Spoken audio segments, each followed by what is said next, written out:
ஒரு அழகான கிராமத்துல ஒரு ஆயா சூடாக எண்ணெயில் வடை சுட்டுக்கிட்டு இருந்தாங்க.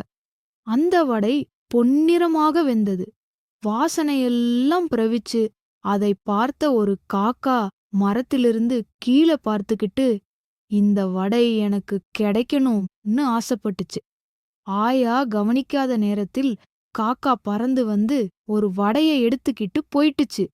ஆயா அதை பார்த்து அதி காக்கா மரத்துல உட்கார்ந்து வடைய வாயில பிடிச்சுக்கிட்டு சந்தோஷமா இருந்துச்சு.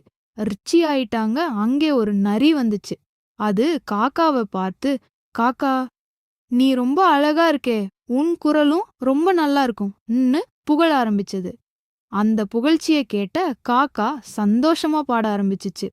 கா கான்னு வாயே திறந்தவுடன் வடா கீழே விழுந்துச்சு. நரி உடனே அந்த வடைய எடுத்துக்கிட்டு ஓடுச்சு.